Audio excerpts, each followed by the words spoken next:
All right. Thank you so much. I'm so sorry. This is our first call, which I'm really excited about. And I didn't really advertise this call this week because, things are changing with the business. But I'm excited that you guys are on the call. I'm sure more people will join, if not this week and next week. So bear with me with all the technical stuff. This call is really kind of a Q&A session. I like to provide information for individuals who are looking to start their very own recruiting and staffing agency business, and then allow an opportunity for questions and answers towards the end. So I am very excited that you're on the call, and I definitely welcome any questions that you may have. I am a pretty interactive person, so I don't unmute the line. If you have a question while I'm talking about something, I really want you to chime in. It's a very interactive call, and I'm going to get started. So I just want to welcome everyone for being here. So first of all, for my newbies, for anybody who's just kind of considering the thought of recruiting and staffing, one of the things that I want to tell you is that this is a $126.8 billion industry. Those numbers were as of 2013, and so you can only imagine where it is today. This industry is an industry that you can tackle in so many different ways, and I typically tell people that if you're going to dive into this industry, to dive into a space or a niche, which we call, that you are comfortable with, that you're familiar with, that you are passionate about.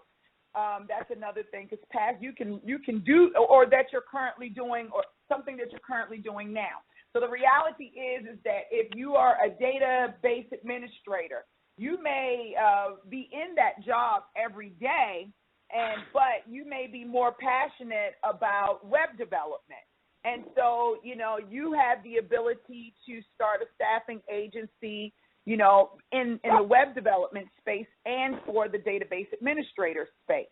If you are a sales clerk, but you love the idea of healthcare, RNs, or what have you, that may be the area that you want to dive into. So we want you to find a niche, a space, an area that you are excited about, that you are not going to feel like, oh, my gosh, how am I going to do? Like, you're going to get up in the morning and say, oh, I cannot wait to learn more about this industry. I cannot wait to get out there and talk to other people about finding a job in this space. That's where you want to be. And now I want to dive in a little bit about the niche, because I get this phone call quite often, and people say, Dee, I don't know how to choose a niche, though. And I just want to say, if there is a job title, if there is a specific job title out there, and we know, you and I both know, there are millions of job titles out there. If there is a job title out there, then you have the ability to place candidates in that space. Now, it's going to be your responsibility to do the research to see how lucrative that market is. I personally think that it's important to tap into markets that are very lucrative, or job titles that are very lucrative. Anything in the IT space, anything in the engineering space, anything in the healthcare space is going to be, a very lucrative industry. If you're placing recruiters, not just HR as a whole, but if you're placing recruiters, this is an industry, that's a niche that's always going to be lucrative. And I'll tell you, the recruiting industry, I don't care if there's a recession going on or not, companies are always looking for recruiters, whether they're direct hire or whether they're contract. And I just want to throw out there very lightly, somebody said the other day, well, Dee, it's not like staffing agencies would ever use another staffing agency to place their recruiters, and that is an absolute incorrect statement. As a matter of fact, I know for a fact that staffing agencies use other staffing agencies to place recruiters, because I've had a number of staffing agencies pay for me through the recruitment process too. at the minimum. It was 2. And they paid a pretty penny for me as well. So I just want you to understand that corporate companies are not the only companies that will hire a recruiter from a staffing agency. Other staffing agencies will. There is the financial technology industry that is starting to blossom in a way that you can't even imagine. There are not enough staffing agencies covering that industry. If they call it fintech, Fintech, the fintech industry is booming. I have a young lady in Canada who's just starting her agency over the past 6 months, and let me tell you, she's already on fire with job orders right now, okay? And the positions that she's placing, she might kick my butt for this, but anti-money laundering, a lot of people don't realize. If it's out there, if it is out there, you definitely can place people in that space. Somebody said to me the other day, anti-money laundering, that, people, yes, anti-money laundering is an area where you can go in and where you can place candidates. They need developers in that space. They are looking for analysts. They're looking for compliance, okay? There are niches out there with the big 4 companies. Also the cannabis industry. I cannot deny that. I'm very passionate about that. I believe, and I definitely tend to see things in the future, that every state in this country will be legal. The Newsweek magazine did a special edition March 24th, 2015. The whole magazine was titled Weed Nation, okay? Because is America ready for a legalized future? And they are. And it's going to happen. But guess what? We don't have enough staffing agencies to assist all of these businesses, these dispensaries, these retail businesses with hiring personnel, nor do we have enough trainers, which that'll be a whole nother call. What other industry do I want to talk about? I mean, every industry you can possibly think of, there is a need. Now, what I would like to see you do when you're going in and to do the research is to look online and to find what are the top 10 most wanted positions in 2015. What are the top 10 and where are they? What cities and states are they in? Okay? That's where you want to go with your niche. The idea is to figure out what's hot, where it's not an overflow, right? Not too many positions out there, but not a lack of positions either. I'll tell you, RN staffing, there are so many agencies out there doing it. And I'll tell you, even on the niche side, there are so many agencies out there doing it. I get more calls about registered nursing staffing agencies than any niche on the market. And it's sad because there's so many other areas of healthcare than just registered nurses. We have physician's assistants. We have therapists, right? We have ER doctors. I mean, if you go down the list, there are tons and tons of positions. Now with the Obamacare in place, the Affordable Care Act, and that's the real legal name of that. Now, with that in place, there have been new position titles that have been created where there's a lack there and where people are needed. Now, finding your niche is key.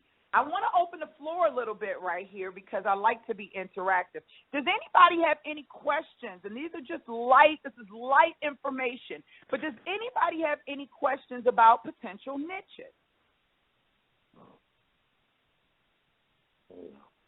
Okay. All right. Then I must be doing good. I have a question. No, I have a question. Sure. Awesome. What about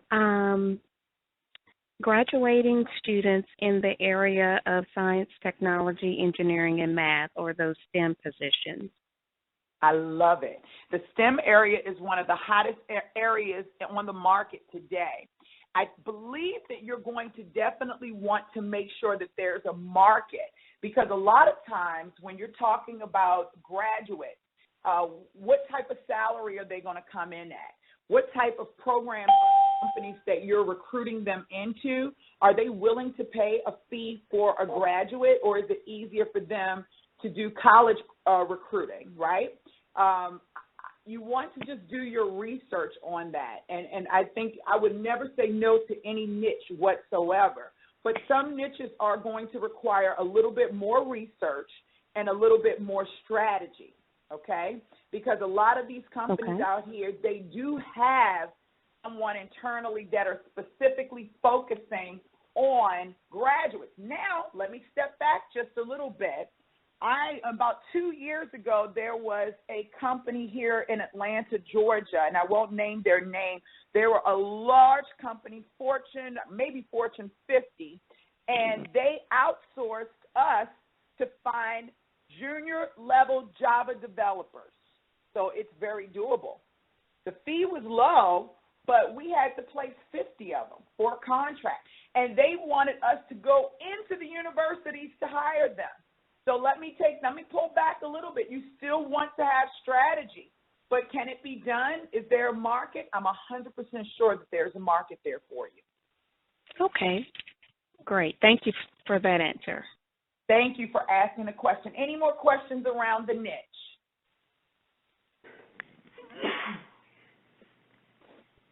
Okay. I want to move on just a little bit in regards to the niche.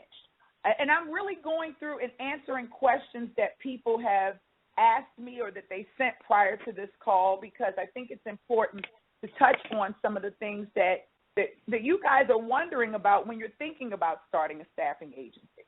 First of all, I had a young lady email me, and she said, okay, I can get starting a staffing agency, but who would be my customer? Like, who would really use the staffing agency, and why would they use staffing agencies? And let me tell you a little bit about that, because I think that's important. First of all, as a recruiter, a recruitment company, as a staffingpreneur, as an executive search firm, I want you guys to understand this, and if you don't remember anything else on this call, I want you to remember that companies are not hiring you as the staffing agency to find them candidates.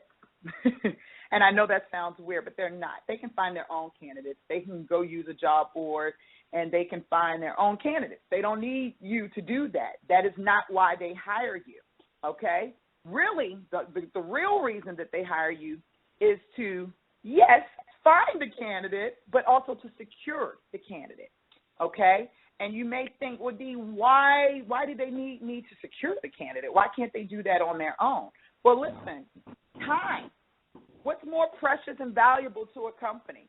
If you talk to a CFO right now, at this very moment, all he's going to be thinking about is how much money is it going to cost, and how much time are my resources going to have to pull away from what we need them to do in order for other things to work out properly. Okay, that's what they're thinking about. That's what the hiring manager is thinking about. So staffing agencies are in play. They're a resource for companies to find the candidate, secure the candidate, and to save them time, to save them money, and to help mitigate risks, right? We want to make sure at the end of the day that, retaining the employee, okay, retaining the employee is going to happen. That's super important. And then having a strong return on your investment. And I think that's all of those things compiled into one. So when you go through a training class with me, if you go through the training class with me, or if you decide to do this on your own even, the idea is to create strategy around how can I have a strong number of these candidates readily available for this client, so that I can save them time, I can save them money, and I can make sure that I'm making the right match so that they're retaining their employees. And I'm going to talk about the match in a little bit, because I think a lot of people look at this business as a transactional business, and it's way more than that. And that you can see the success with staffing agencies by the way they handle their customers, the match. Okay, so you want to find talent for your company. You want to secure the talent, and to assist them with saving time, money, and retention. Okay? So I had a lady say, okay, Dee, well, the reality is that they can do that as well. They can secure the candidate as well. Yes, they can, but do they have time to do so? Do they really have the time? And if you're doing everything for them and all they have to do is to show up for the interview, how much time have they made? All they got to do is approve the candidate that they want to interview. That takes 2 minutes. And show up for the interview, which is what they would do anyway, and then say, yes, I want to hire, or no, I don't. How much time have they saved? How much money have they saved? Okay? So that's where you want to go with that. So saving time and money. Now, let me tell you why companies also use, or what type of companies would want and need to use an agency. Okay? The perfect customer for you would be a company that has already in the past, used agencies for hiring already. Then they would feel comfortable for you. So if you find a company and somebody in there is working temp to perm, contract to hire, they got there via permanent placement or direct hire, they would be a good company for you to work with. They would be a good company for you to want to get to know and to decide what type of strategy goes around them. Okay? I hope this makes sense. If you find a company that's understaffed, all right, they're always hiring, they can't get things right. I'm understaffed right now, okay? So I would need a staffing agency. Anybody who's understaffed would benefit them to use a staffing agency. So if you hear somebody talking through the grapevine, I want your eyes to perk up, your senses to perk up. Okay, this is an option. If the company is actively trying to reduce their employee costs, okay, so let me talk on that just a little bit. Right now, I talked earlier about the ACA Act, the Affordable Care Act, which they call ACA. We call it Obamacare. And I don't know if you're familiar with Obamacare, but basically beginning in 2016, large employers as well as self-funded plans or as well as self-funded employers, and I hope I'm saying this right, but they basically have a monetary requirement that they have to meet if they have 50 or more employees. Let me just say it that way. So we both know most large companies have more than 50 employees. And I'll tell you right now, larger staffing agencies, from what I'm hearing through the grapevine, companies are feeling some kind of way about the relationships that they've already established because these larger agencies are also tagged with certain monetary, and I don't like to say fines, but the better word would be obligations, financial obligations to the powers that be, and that is forcing them to raise their rates with their clients. Where a niche agency like you come in, is that you come in the door with your niche. Okay, so let's say that your niche is IT project managers. And this company that you're looking to do business with is working for one of the largest staffing agencies. You can come in and say, I noticed you have 50 IT project manager positions on your website. I'm sure that the rates have increased due to the Affordable Care Act, and I would like to come in and charge you lower rates, but still you want to keep the value of your worth, but you have the ability to charge way less because you're a smaller firm, right? Well, not way less, but less than what the larger firms are charging, or even equal to the amount that they were paying before the increase, okay? And you have the pipeline because all you do is the IT project managers, all right? All you do is the IT project managers. You now immediately become a valuable resource. Now, let's look at this on the other hand. So let's say company A is a small company, and they have about 40 employees, okay?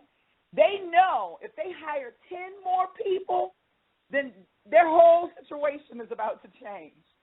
Where you come in is you can say, hey, let us, every time you hire them through us, okay? Hire them through us. Because if you hire them through us, you'll never hit that 50 mark. They'll be on our payroll versus your payroll. And then we can, then it's a better situation. So the Affordable Care Act really is a positive for small niche agencies like yourself, because it allows you to be able to work with a larger company on a larger scale, and it allows you to work with the smaller companies on a smaller scale. It's really, really, really a good thing for you. So I encourage you all to do more research on the Affordable Care Act and to start building strategy around how you can earn that business. There we were talking about companies trying to actively reduce their employee costs. If a company has a high turnover, they're going to need your assistance. Now, I say that, but I have to raise a flag on that. I have my hand in the air over here, because if a company has high turnover, you've got to decide, and you've got to find out why. Okay? It's important for you to find out why. Why? Because do you want to place someone else in a company that has high turnover? If it's a contract or a temporary position, that may be fine. But if you're placing someone direct hire or executive search or permanent, you may want to think twice about that, because this is somebody's life on the other end of the line. If they have a high turnover, you want to find out why they have a high turnover. Is it that management is not set up properly? A lot of times people don't quit their jobs. I saw this online the other day because they hate their jobs. They quit their jobs because they hate their manager. Okay, the management is the reason why most people quit their jobs.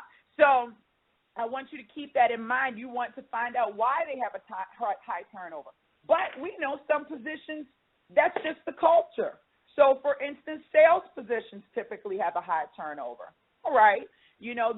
That way you're going into this expecting that turnover, meaning you need to have an even stronger niche pipeline, right? We know that customer service positions, depending if they're in a call center type setting, they typically have a high turnover, meaning that you want to have more customer service reps lined up and ready, because you know that there's a possibility that that your people, it's going to be an open revolving door. So just be mindful of that when you're looking at doing business with a company that has high turnover. If a company does not have an HR or a recruiting department, or if they have sucky recruiters, let me say that I probably shouldn't have said that. But those companies, you would become a major asset. In the world of recruiting and staffing, sole source provider is the key word. That means that you handle all the recruiting and staffing for that entire company. Now, that can be for the whole company, or that may be for just a specific type of position. I have a young lady in the Wisconsin area. She's working on a contract now with a company. She did $30,000 her first month in the medical space. She placed an RN, and I think a medical specialist. She went back to the table, and I have not followed up with her. I need to find out, but she went back to the table, and the lady loved her so much, the company, that she's having talks with them about being the sole source provider for the medical clinical space, okay, for the medical clinical space. So you're talking about understanding that could be you, depending on what you're looking for. Okay, sole source provider. Okay, also, if they run a lot of projects and they're constantly hiring, meaning they need flexibility. Okay, they need people for a project for this week, or they need people for a project for 3 months, or maybe they're working on something big because tax time is coming, or maybe they're working to staff for the holidays. Okay, so those types of companies. And your staffing agency does not have to only be open year-round. If you're a part-timer and you already paid and you're just looking for something on the side and you just want to recruit seasonal, you can do that too. This business is very flexible, but I guarantee once you get in, you're going to want to go all year round.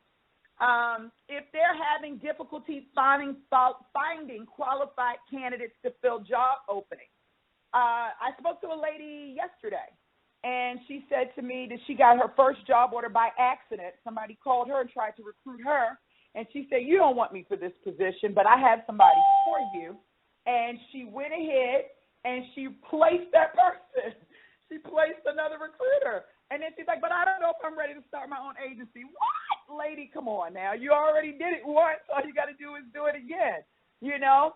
So sometimes people just don't know. Sometimes, and I'm going to say this so respectfully in the event that I have any corporate HR recruiters on the line.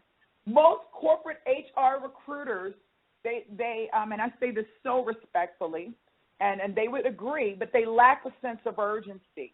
And in my opinion, sometimes strategy. So it's a blessing for them to have someone like you to be able to come and take the load off of their back so that they can go and work on other things that they need to work on, maybe the harder positions to fill or the more executive positions to fill, okay? If someone a company needs assistance with sifting through their candidate pool, most companies have an applicant tracking system. If they don't, they at least have a file cabinet full of applications.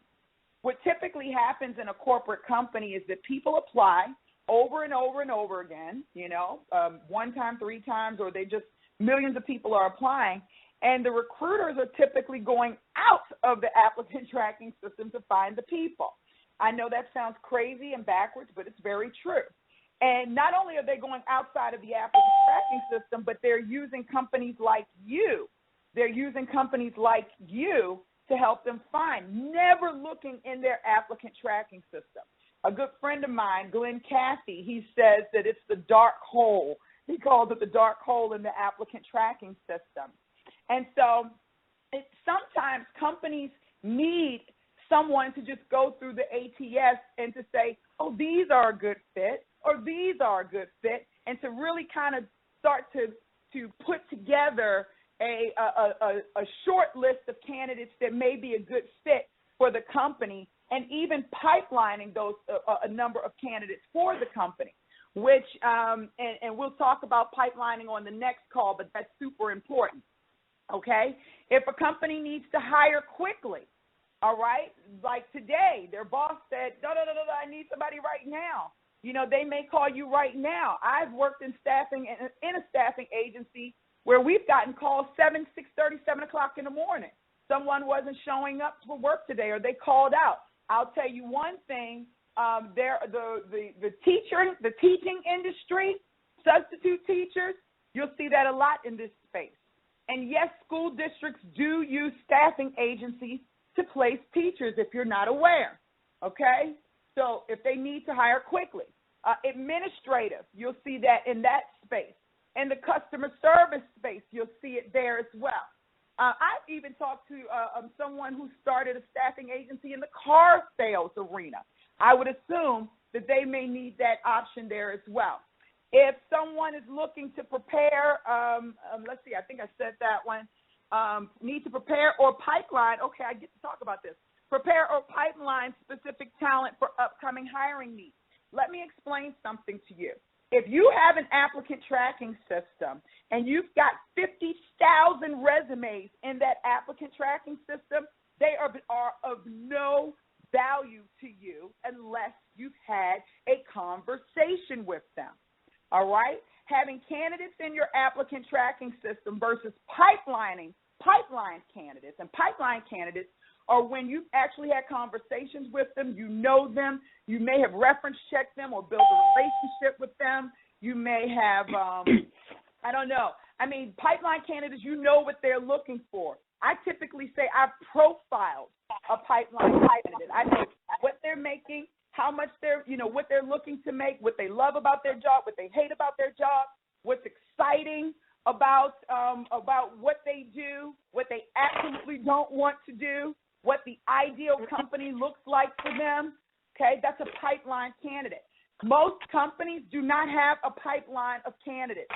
They just have databases that are full of resumes, okay? And then finally, if they're hiring, hello, that's the most common one. If they're hiring, they need you. They may not know they need you. That's your job to explain to them and to show them the return on investment that they will receive by using you. But understand, if they're hiring actively, they need you. And so, you know, when you're out there and you're talking to managers, hiring managers, notice you never heard me once say HR. Ding, ding, ding. You never once heard me say HR. You never once heard me say HR. If you're talking to hiring managers and they're saying, no, we don't use staffing agencies, that's because they don't understand that they actually need to use the staffing agency, because there are things on the back end that somebody could be doing internally while the staffing agency is handling all the work for them. Now, I've gone through this section. Does anybody have any questions? The floor is open for a moment or so.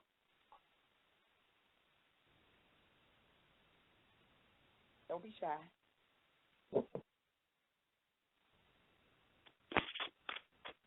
Okay. All right, then I'm going to move forward. All right. So we talked about what the perfect customer would be for your business, why staffing agencies would use you. We talked a little bit about pipelining. We talked a lot about the niche.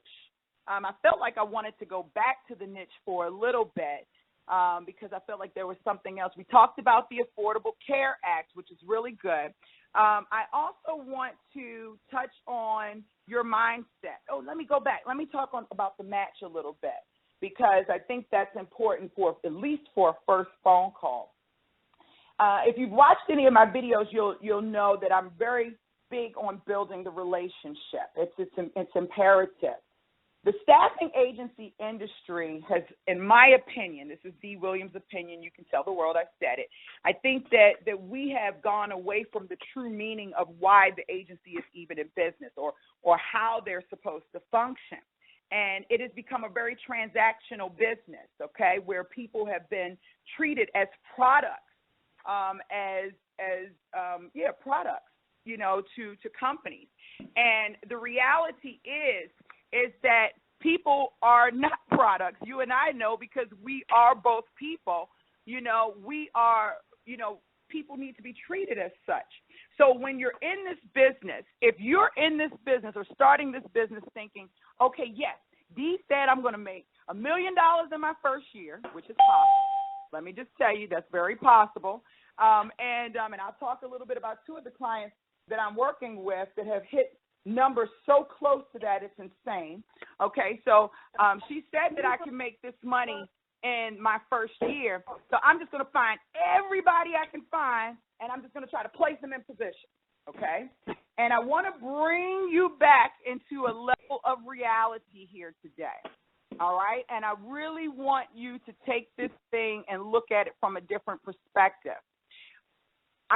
For my women and my men, and I'm giving you the same way that I train my class. When I'm teaching a class, I use this example.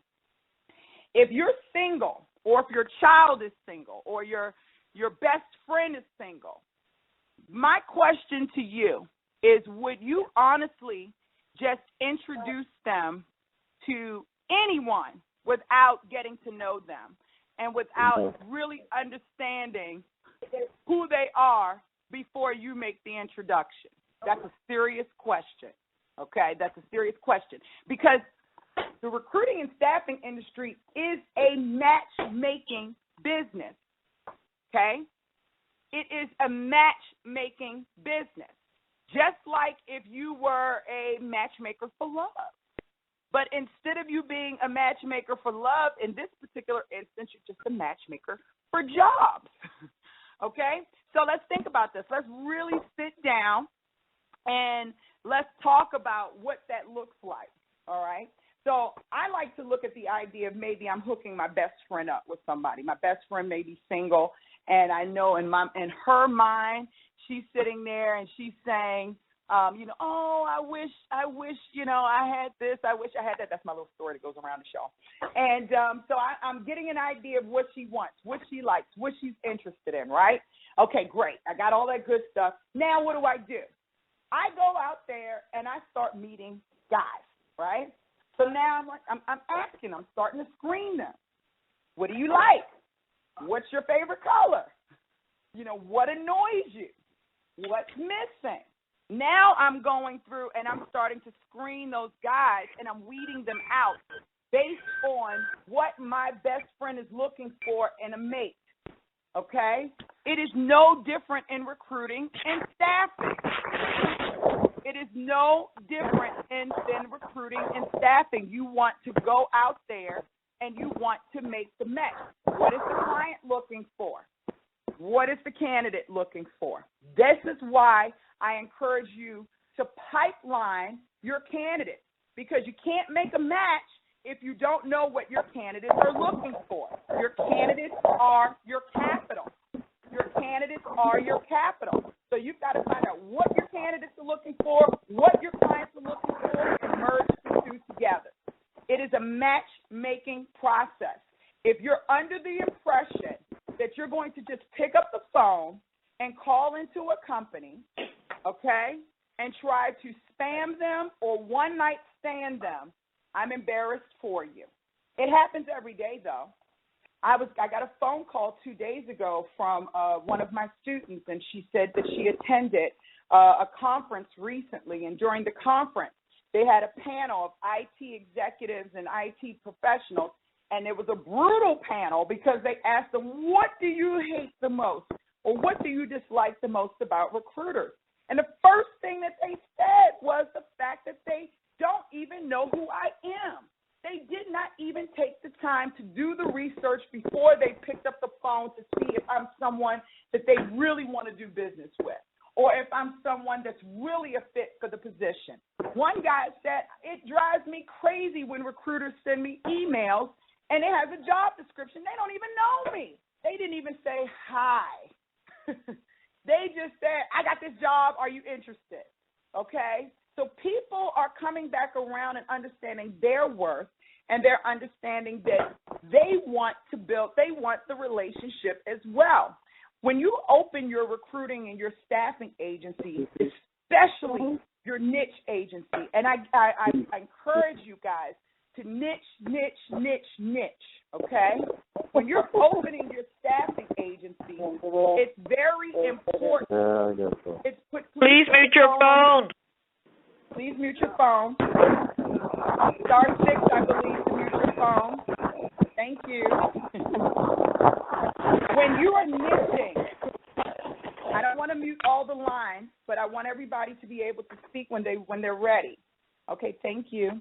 When you're starting your niche staffing agency, it is imperative that you are building the relationship and understanding who your candidate and who your client is. And just before we go into the Q&A section, and I did want to go back and talk about that niche a little bit more. And a lady just sent me a message just now saying, Dee, I don't want a niche. That's what she just said. I don't want a niche.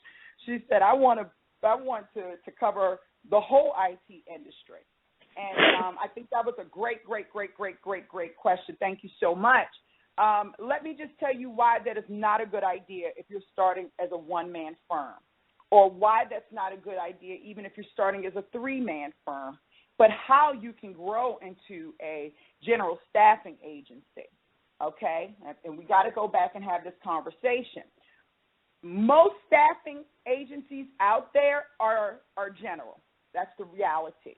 They're general, whereas if they're covering the entire market, they're general if they are covering an entire industry. This industry has been around since before Julius Caesar's time. So a lot of these companies that are here now, you have your Manpower, your Randstad, your Apple One, you have all of these major companies out here. They have the resources and they have the people and the money to cover an entire industry. They've got locations here in the United States. They've got locations in other countries. They can do that, okay? But you're one person or one or two people or even five people, okay? And so if you're talking about doing business the way the recruiting and staffing industry has done business in the past and you just want to just place everyone, you can go ahead and do so, but you'll be spinning your wheels from day one, okay? It's not going to allow you the opportunity to actually grow your niche and pipeline. And remember, as a niche agency, that is one of your selling points. That is one of your selling points. You come to me over here, anybody who's looking for an IT project manager, that is all I do. I sit spend my days building relationships with IT project managers. Okay? I have a gentleman that is in the Boston area called me 3 days ago first he called me to tell me, Dee, I need to hire after almost a year. He started his business in August of last year. Okay? He was excited to tell me that he talked to his financial people, and they told him he's on schedule to do between $800,000 and $1 million in sales this year. Okay? Now listen, he only places IT project managers. He's niched. Okay? That's a benefit. Companies want to be able to go to one place they know I can call right now and they'll give me what I'm looking for right now. Okay? I remember being on, and I got to tell you, I remember being on a flight. I'm headed out to Dallas, and I meet this gentleman, and he's talking to me, and he tells me, you know, he asked me what I do, and I told him, oh, what a coincidence, because we have a staffing agency. Yeah, right, a coincidence. I sit on a flight next to a guy who has an agency. And he tells me, he introduces me to his partner, and when I get back to Atlanta and I meet them, and the partner tells me how he got his contract at Verizon. And I'm thinking, Verizon is a big, giant company. It's typically a 3 to 5 year waiting list. You know, I don't know, right? That's what I'm thinking. He tells me he got into Verizon in less than 3 weeks. I said, impossible. No way you could have did that. He said, Dee, I'm telling you, I did. And I said, well, how'd you do that? He said, Verizon was looking for something specific, and I won't name the job title. But they were looking for something. All the vendors that they had on their list that was approved to provide staffing and recruiting services for them was taking just the same amount of time that it was for Verizon to find and fill those positions as well. He lucked up and called in and said, I have this specific title. And the guy said, are you on the list? And he said, no, I'm not on the list, but I have this specific job title.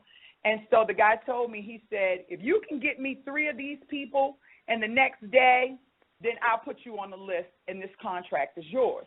He said, I can get you 3 or 4 people in the next hour. The guy didn't believe him, and I've had that story myself. I've done the same exact thing when I had my own agency. He was able to provide those people. He immediately got on the Verizon list, bumped up. Unheard of, okay? But understand that large agencies, they are hiring recruiters who are filling the database.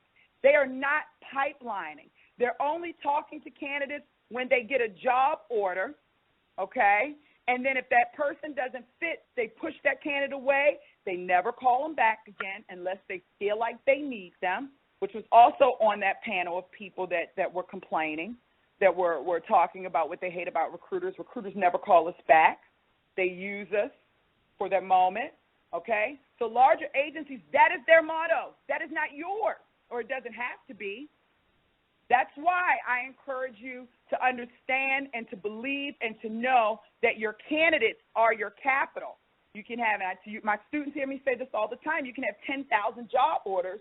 If you don't have the talent to put in those job orders, you don't have a staffing agency. Don't be so quick to run and go and look for the client if you don't have anybody to talk about to the client, okay? But if you have 10,000 candidates, each one of those candidates are placeable. Now you have 10,000 placements. Candidates are your capital. Niche, niche, niche. I hope you guys hear the theme, feel the theme, see the theme. Okay, and I want to quickly, and I'm running over, but I want to quickly say that in the Staffing Industry Review magazine of February of this year, the big article in there, I swear I think they were watching my videos, was about niching. It was about niching. It was also, they talked about lean recruiting, and I want to read this because this is some of the things that I know my newbies are thinking about. They asked the question, how often are recruiters recruiting ahead, acquiring talent before it is needed versus recruiting behind, looking for people after a job order has been placed? If you're coming into this business thinking, how do I get the client?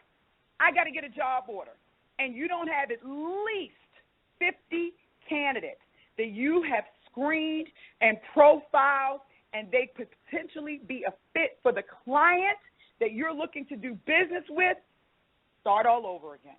Scratch your strategy and start all over again, okay? You want to be a proactive recruiter, a proactive staffingpreneur, not a reactive staffingpreneur, not a reactive, a proactive. The job order is awesome. We get excited when we get the job order. But if you're building the right relationships with your candidates, you don't think that they would assist you with getting the job order? You don't believe that they would go out of their way to introduce you to whoever they work for in their last company if they're not introducing you to whoever they're working for currently? If you built a relationship with a candidate and you don't have the opportunity to place them and they go get a job somewhere else, but you built a real relationship with them, you don't believe that once that person got that job, that they're not going to be open to introducing you to who they currently are working for or who they worked for in the past, okay? Relationships are the key in this industry. Being efficient is great, okay? Having millions of job orders are great. I have a client who started with me last January, and the company, I won't say their name, but the company started their first month 150 job orders. We were screaming, ah! And in the back of my mind, I was saying, okay, how many candidates do you have? Okay? And I asked them out loud. Oh, we're not worried about that. We got candidates for days. I said, okay, great. 6 months later, they made their first placement. Why? What was missing? Okay? So you've got to understand and know what this business is about, what the match is about. Every week, every Friday at 11:30, I'm going to talk about the recruiting and the staffing business. I'm going to talk about how you succeed in this business, how you can be successful in this business. And I welcome you to not only join the call, but I welcome you to invite a friend to come back and to hear and to learn more. You can make as much money as you want in this industry, okay? You don't have to stay in your geographical location. I have companies that will assist you with funding today, okay, that will assist you with funding. Now, not funding from the perspective of giving you a loan, but if you have someone who's ready to go temp or temp to perm or contract to hire, and you're worried about payroll, I have companies that will fund that for you, okay? If you are looking to figure out how to get this company started outside of these sessions, I do encourage you to join Staffingpreneurs Academy. It is free, but you get the most out of it when you upgrade. We have live webinars going off every day of the week starting tomorrow, okay? And first webinar tomorrow is how to write the content for your staffing agency website. You do not want to outsource that. You want to talk to your audience, okay? So today we talked about the niche, what type of niche, how to niche. You know, we talked about that. We talked about the match, the whole matchmaking process. And next week we'll go into the full matchmaking process and what it looks like, okay? What it looks like from the time you meet a candidate all the way through. We'll talk a little bit about that, all right? Next week we'll also talk a little bit about the things that you need to start up, because today I got excited. I'm not even going to tell y'all a story. I wanted to give y'all the full kit and caboodle. I wanted you to know this business is one of the most amazing businesses. I've been doing it for so long, and I never want to leave because there's so much opportunity out there for you. Okay, so we talked about the match, we talked about niching, we talked about the Affordable Care Act, we talked about, okay, so lean recruiting. So tell me, I'm opening the floor. We have about 8 minutes left. Please do not be shy. That's what this call is about. What questions do you have?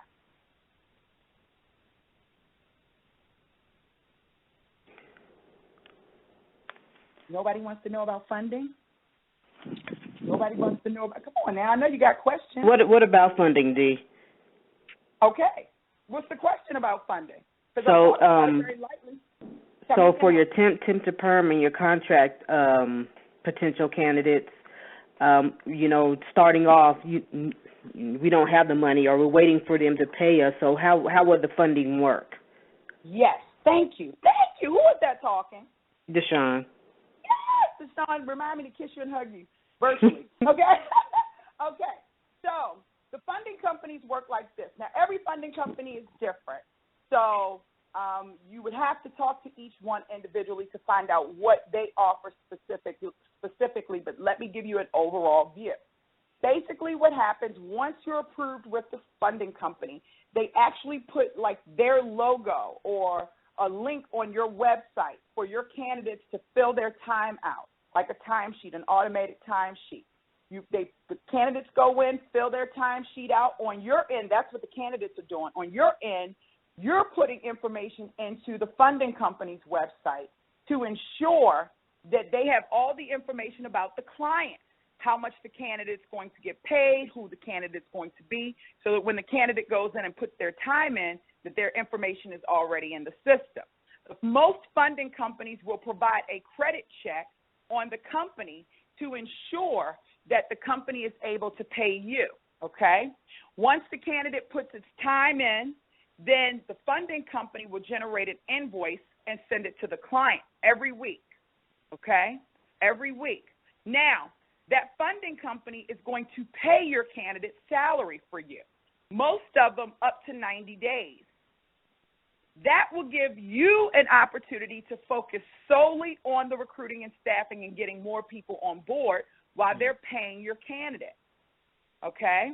Now, when the company goes back and they pay the invoice, the funding company takes their money out of the invoice that they've paid the candidates already for their weekly salary, okay?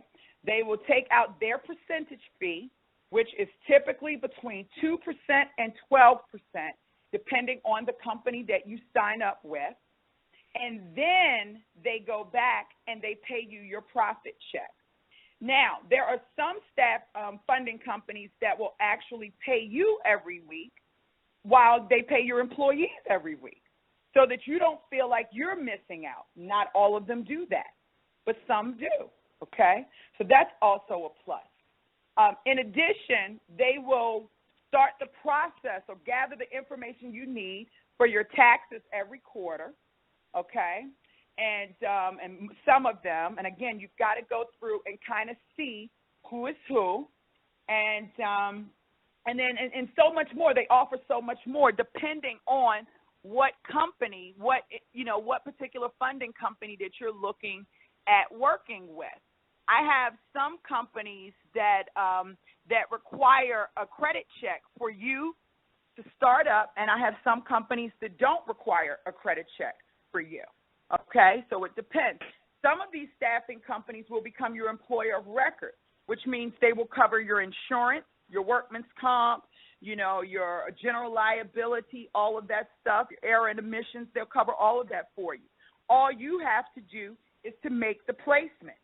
I have some funding companies that say that you have to sign a 2-year contract to work with them, and I have some companies that say no contract needed. Okay, so each company has its own standards, its own service offerings, and they're different, but you can ultimately choose which company that you want to work for. It is going to depend on your niche that will determine whether or not they will cover you, okay? The basic workman's comp code is 8810. Most funding companies will fund under the 8810 workman's comp code. That is, anybody who works in office, basically, IT, finance, engineer. The more riskier the position is, the more that your workman's comp bill is going to be. And then we've got to go and potentially find you a different funding company. Mm-hmm. But there are funding companies out there that will fund everyone, every niche. We just have to figure out who's the best one for you. I hope I answered that question a little bit, Deshaun. Yeah, you did actually, yeah. Because my concern was the additional insurances and the workman's comp for your temporary candidates. So if they cover all that for you, then that just kind of lifted a load off my shoulders. Because starting off, I'm like really, really in the pre-startup. It was all this extra money that I didn't want to have to, pay out. So if they do all that, that made me feel a lot better. Deshaun, reach out to me afterwards, and I'll send you a list of the preferred funding companies that we have for Staffingpreneurs Academy. I think you're already a member of the Academy, and if you are, that information is there. It is on Staffingpreneurs Academy, and we have preferred vendors for just about everything that you need to get this agency up and started. Any more questions? We've got 2 minutes left. Thank you, Deshaun. Any more questions? Hi, Dee. I have a question. Oh, yes, I like it. Let's keep it going. So my question is really not about the material. I joined at 11:30. I just want to get the time straight for future calls. I've seen some things at 11 and some things at 11:30, and I'm just trying to realize, are you on Eastern time, and what's the exact time for future calls on Fridays? We are on Eastern time, and the calls are at 11 a.m. Eastern every week.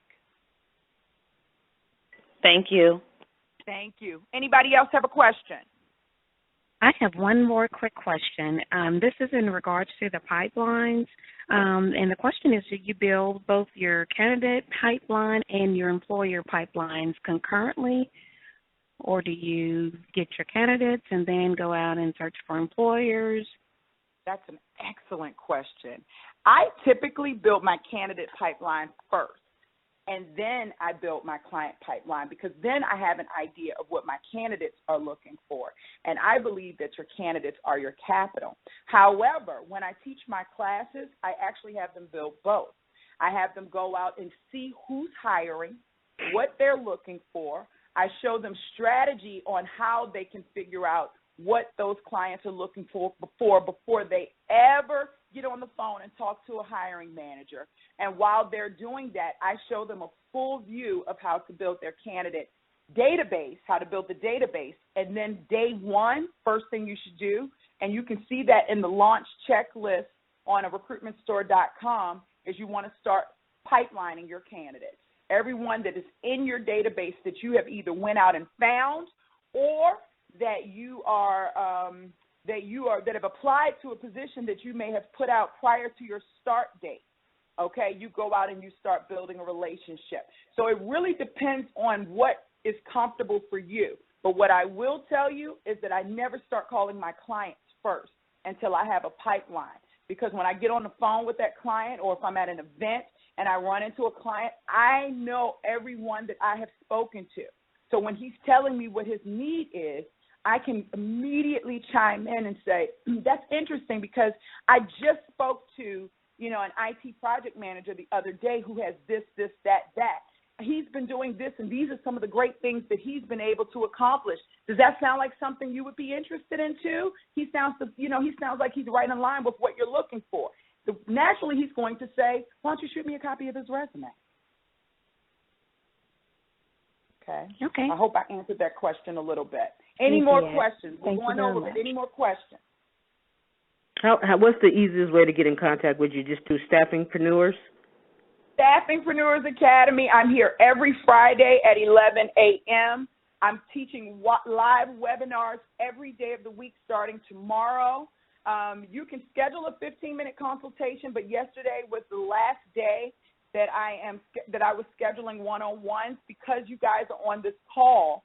If you decide that you want to join in for a one-on-one package with me, I will leave everything up and open on the website. Email me, and I'm going to give you my email address if you don't have it. As a matter of fact, you don't have to do that. If you go to staffingpreneursacademy.com, in the bottom right-hand corner, there's a little button that's purple that says "Got a Question." Let me know. Say, Dee, I'm interested in that one-on-one package. I will tell you really quickly, because I stopped it yesterday, that one-on-one package is $549. It allows you to have the full Staffingpreneurs manual, as well as all the contracts, fee agreements, and forms that you need to get this business up and going. The package typically comes with 2 hours of one-on-one coaching. I will honor 2 additional hours, so you will get 4 hours of one-on-one coaching with me. if you guys sign up today and send me a message through Staffingpreneurs Academy. All right, guys, I have to go. I love you. I love the energy on the call. Like I said, we'll be back next Friday at 11 a.m. We'll talk about all the things you need to get started in this business. Tell a friend, invite a friend. The call is free. I want you guys to have an absolutely amazing weekend, and I'll see you guys next week. Bye. Thank you, Dee. Thanks. Bye.